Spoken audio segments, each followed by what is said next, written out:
Good morning, everybody, and welcome to Against the Public for October 6th. I'm Dana Lane. Today, we'll turn our attention to the National Football League for our 3 free selections. After we finish, please go to Pickdawgz.com, where you can expect to find my premium National Football League selections along with Major League Baseball and the WNBA. Remember, you can get my NFL 3-pack for $54.99, my MLB and WNBA 3-pack for just $49.99. Every 3-pack, every individual play always comes with our Pick Dawgz win guarantee. In addition, there's only one way to get every play that I release, and that's to simply become an all-access member, and you can do that over the next 30 days for less than $11 a day, the next 90 days for less than $10 a day, or better yet, just jump on my annual all-access pass that gives you every play that I release, whether it's the NFL, college football, NHL, NBA, college basketball, Major League Baseball. You get every play for just $3.70 a day. So sit back and relax.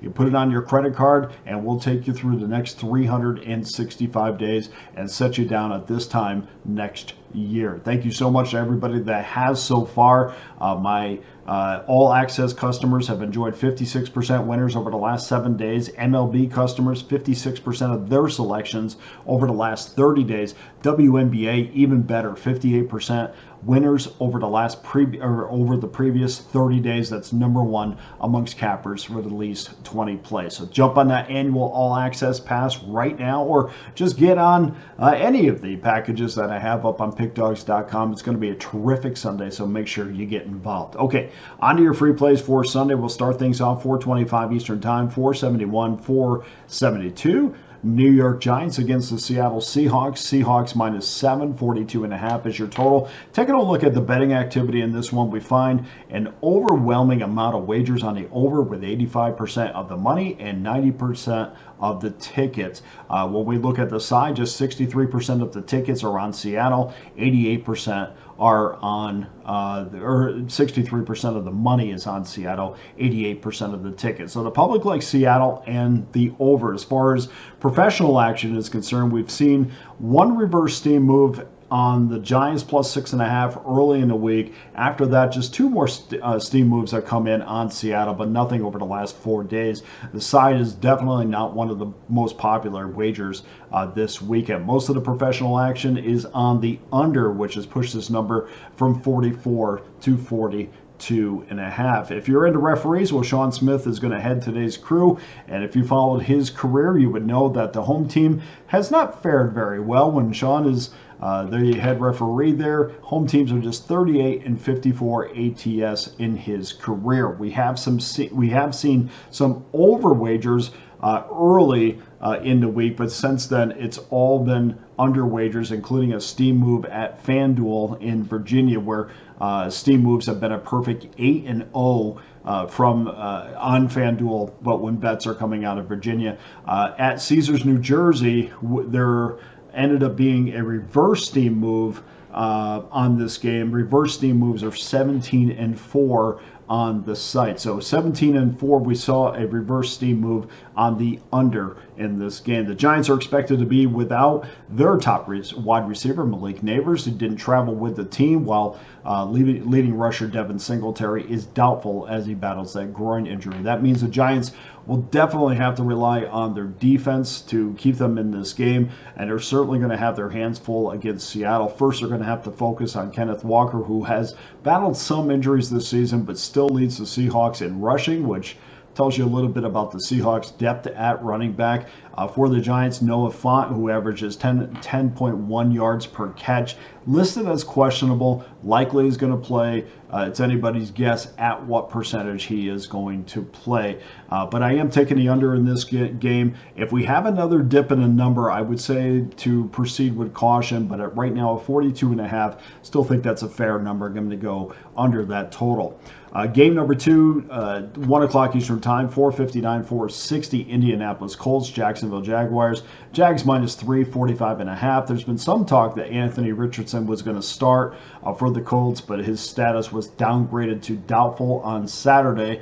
Word is that the Colts are preparing for Joe Flacco to make his first start in an Indianapolis Colts uniform. The conditions in Jacksonville, Well, expect some rain most of the day. So that's going to be a very sloppy game. Carl Sheffers is going to be the head referee, and he's pretty right down the middle when it comes to home road splits as far as ATS is concerned.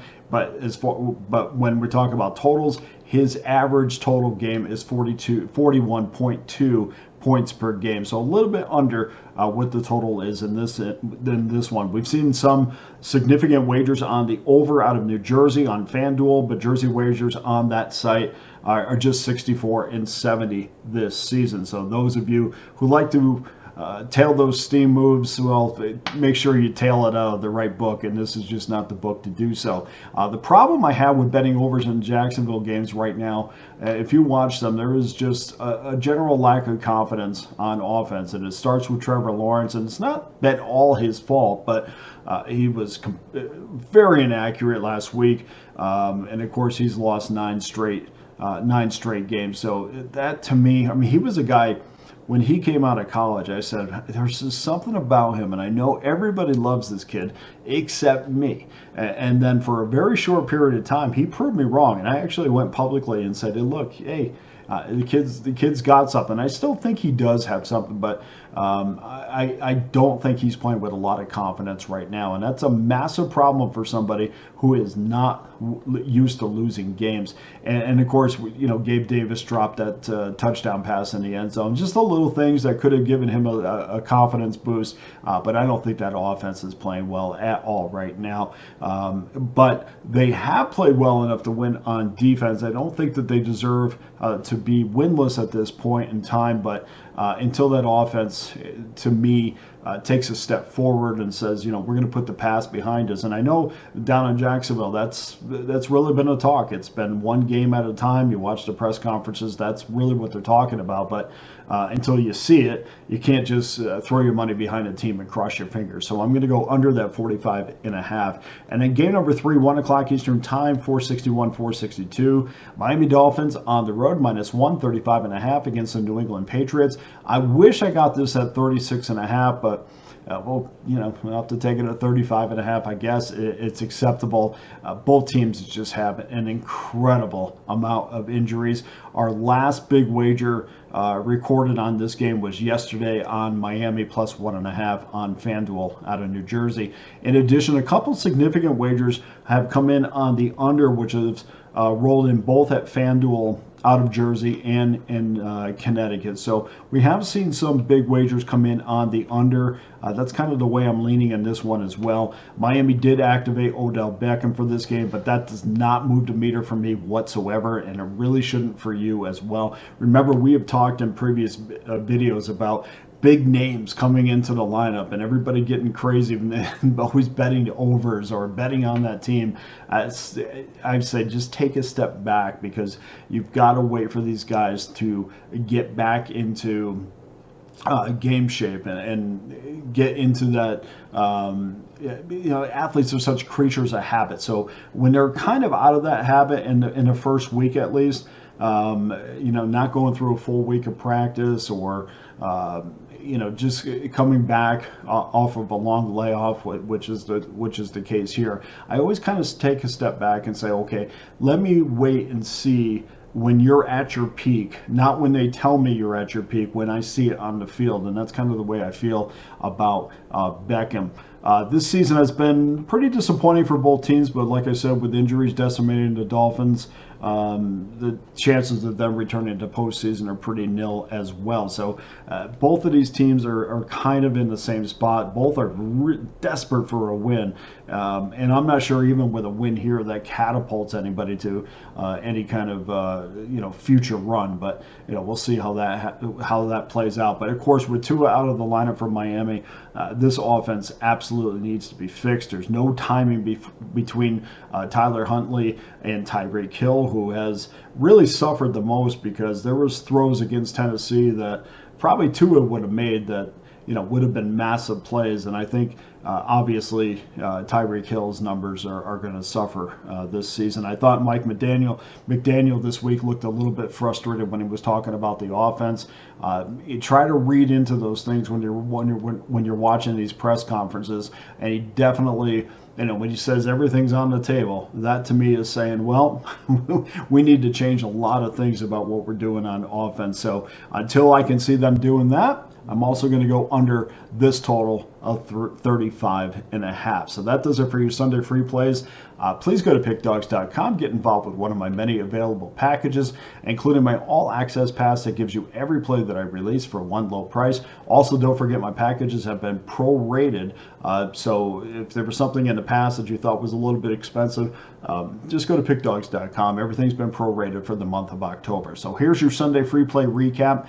Miami, New England under 35.5. Indianapolis, Jacksonville under 45.5. New York Giants and Seattle Seahawks under 42.5. And that's your recap for Sunday. That does it for today's show. Thank you so much for watching.